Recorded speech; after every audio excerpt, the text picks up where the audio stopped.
Your calorie needs are going to be averaging about 2,500 calories a day. As far as fat goes, for 2,500 calories, you're going to want about 80 grams of total fat in a day. The saturated fat, which is a component of total fat, you want to have less than 25 grams a day. Don't try to overindulge too much. Yeah. Good luck, Morgan. Great. Thank you. Hi there. Hi, I'm Eric Raleigh, our exercise physiologist. Great. The official weigh-in. 185.5. We'll go through the cardiovascular assessment, and then I'll be able to calculate how much oxygen your muscles can utilize, and that's also an indicator of the type of condition your cardiovascular system is in. All right, good work. I'm going to use these skin fold calipers to estimate your body density. You're 11% body fat. That's great.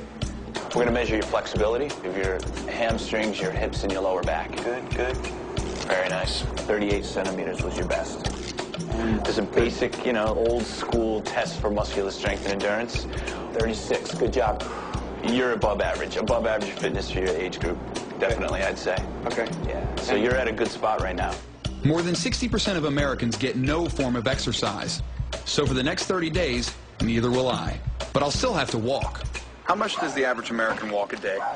Oh, there's reason to believe. We have these pedometers that we put on people, right. Step counters. You could very roughly estimate that about 2,000 steps, because 2,000 would make a mile. And we know that people that work in office settings, who drive a car to and from work, who take an elevator up to that office, may take as little as 2,500 or 3,000 steps in their entire day. If you wanted to feel physically like a lot of Americans do, then you'd kind of limit yourself to about 5,000 steps a day. Us New Yorkers, we walk everywhere. We walk to work, to the park, to the store. Most of us don't even own cars. The average New Yorker will walk 4 to 5 miles a day. A day! That's a lot of walking. I'll also have the blessing of being close to a food source almost everywhere I go. I walk past 3 Golden Arches just on my way to the office. 3 in just over a mile. There are more Mickey D's in Manhattan than anywhere else in the world. This tiny little island is less than 13 miles long by 2 miles wide, 22.4 square miles. And packed into that area are 83 McDonald's, nearly 4 per square mile. There are twice as many Mac Shacks as there are Burger Kings, and there are more McDonald's than KFC, Wendy's, Popeyes, and Taco Bell combined. That's a lot of burger. I know he's going to do it for a month, but I think after a week he's going to be really irritated. I think it's going to affect our relationship. You are a vegan chef. Yes, I'm a vegan chef. I just don't know if I can. Of course I will. I'll sit next to him while he eats McDonald's. Of course I will. I'm just going to be rolling my eyes the whole time.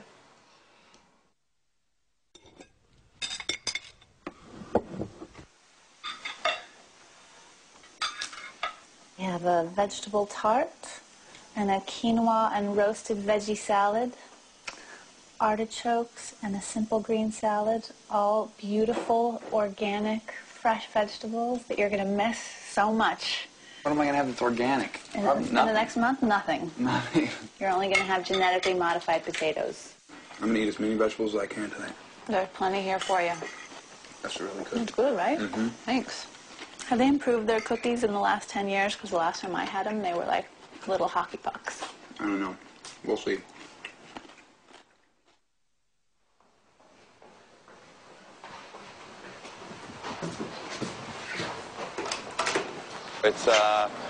It's the first day, and I'm on my way to breakfast.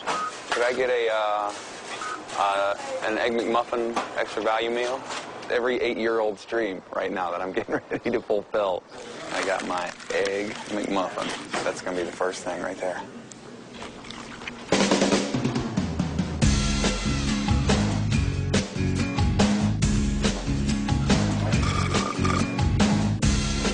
This McDonald's delivers for free.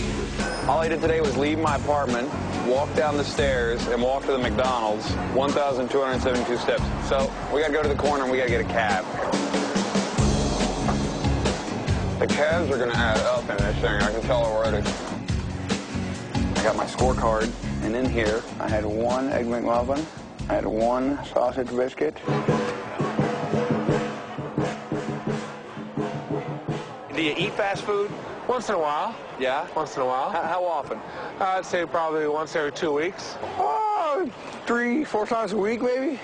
In France, yes. Yeah. But here, no. No. I don't like here. It doesn't sound very clean. And what's your favorite place? Probably Wendy's. McDo. Taco Bell. Taco Bell. McDonald's is pretty close. Do you ever have a supersized Cokes? No. In France, the small size here, it's the bigger size in France. Even the small size here, I can't drink. There are rules to what's going on here in this whole process. I will only supersize it if they ask me. And I can only eat things that are for sale over the counter at McDonald's. Water included. If McDonald's doesn't sell it, I can't eat it. I have to have everything on the menu at least once over the next 30 days, and I have to have 3 squares a day. Breakfast, lunch, and dinner. No excuses. Oh, I love Big Macs. See, this is probably the first time in a long time that I've actually seen a Big Mac that looks like the picture. That actually almost looks like the picture. Look at that. Big Macs never look this good. You got to come to Chinatown for the good Big Macs.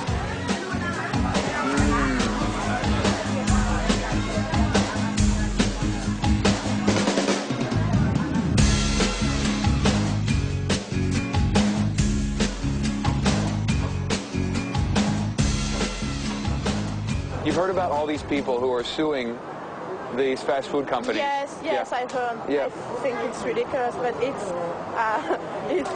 the American way to sue for everything. I'd throw the lawsuit out if I was a judge. And like I was saying, if these fast food places can put their signs up, if I can walk by them and just totally ignore them and say, I'm not hungry, I don't need this, they can do it too. We don't have to go there. You know, we don't have to shop with them. We can easily go in McDonald's and grab a salad, but we choose not to. Now, if the McDonald's refused them service, they'd be in court again saying, we were refused service. So you can't win if you tried in this world. I think there's a lot of focus on the fast food companies because they are mentioned more than virtually all the other causes in most of the articles and books and studies about why it's a sudden epidemic. Again, it can't be the neighborhood restaurant. We've had neighborhood restaurants for hundreds of years. It can't be the foods we eat at home. We've been eating at home for hundreds of years. Something is very different. I think the figure is we eat out something like 40% of our meals. John Banzhaf is currently spearheading the attacks against the food industry, advising many of the lawyers who are currently going through the process. People say he's crazy, but that's what they used to say about him when he first sued the tobacco companies. Until he won. I think in terms of responsibility, it's fair to point the big gun at McDonald's. McDonald's is one of the biggest, but more importantly, it is the one with, far more than all the others, lures in young children. They have the playgrounds, the closed indoor playgrounds. Many places, there are no other playgrounds. You've got to take your kid there. So even at 2 and 3 and 4, those kids are being lured into there. McDonald's is very heavy on birthday parties. They, of course, pioneered the Happy Meals. Now the Mighty Kids meals also with those little gotta-have-them toys, so they get the kids in. And, of course, the whole clown. McDonald's is the clown. A lot of those ads appeal primarily to kids. There's a cartoon on TV which features them. So they, more than others, lure the kids in. And I think all of us are far more concerned about the kids. Another man who is worried about the kids is Samuel Hirsch. He represents the 2 girls who are suing McDonald's, with much advisement coming from Professor Banzhaf. Why are you suing the fast food establishment? You mean motives besides monetary compensation? You mean you want to hear a noble cause? Is that it? I think that fast foods are a major contributor to this epidemic. In 2000, Dr. David Satcher became the first Surgeon General to draw attention to the obesity crisis, declaring it a national epidemic. Now remember, we're supersizing everything. You go to any place to buy, go to any fast food store, and they're trained to tell you to buy a bigger size. For 5 cents more, you can get the super size. Federal government will define a piece of meat, 3 ounces of meat, as a sensible portion, and that looks like a deck of cards. few people would be able to find this deck of cards if they were served a piece of meat, a steak, in a restaurant. It would probably be about 4 or 5 times the size. One typical bagel that one is eating that looks something